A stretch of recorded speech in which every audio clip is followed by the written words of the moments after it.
शहर की ऊंची ऊंची इमारतों के बीच रोज सुबह एक आदमी दिखाई देता था, रामू मजदूर। कंधे पर औजारों की थैली, सिर पर पुरानी टोपी और चेहरे पर सूरज जैसी चमक। वो रोज सुबह 5 बजे उठकर चाय की दुकान से एक कुल्हड़ चाय पीता, फिर साइकिल से निर्माण स्थल की ओर निकल जाता। रामू के दिन धूप, धूल और पसीने में गुजरते थे। वो ईंटें उठाता, सीमेंट मिलाता और शाम तक हड्डियां तोड़ने वाली मेहनत करता।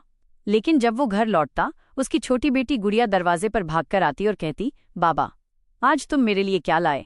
रामू हंसते हुए उसकी नाक पकड़ लेता, आज बाबा तुम्हारे लिए मुस्कान लाया है। रामू की बीवी सीमा घर संभालती थी। झुग्गी में 4 लोगों का जीवन चलता था, बस मेहनत और उम्मीद से।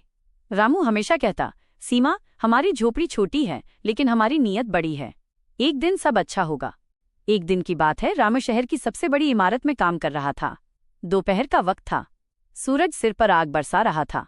रामू थोड़ा आराम करने बैठा तो देखा, जमीन पर एक चमचमाता बटुआ पड़ा है। उसने उठाकर देखा, बटुए में बहुत सारे पैसे थे और एक कार्ड था जिस पर लिखा था, रमेश शर्मा, साइट सुपरवाइजर। रामू के साथियों ने कहा, अरे रामू, किस्मत खुल गई तेरी। इतना पैसा है, घर बना ले, बीवी बच्चों को आराम दे। रामू चुप रहा। उसने बटुए को अपने पुराने थैले में रखा और सोचने लगा, अगर ये पैसे मेरे होते तो कितना अच्छा होता, लेकिन जो मेरा नहीं वो मेरा कैसे हो सकता है। शाम को जब काम खत्म हुआ, रामू सीधे सुपरवाइजर के दफ्तर गया।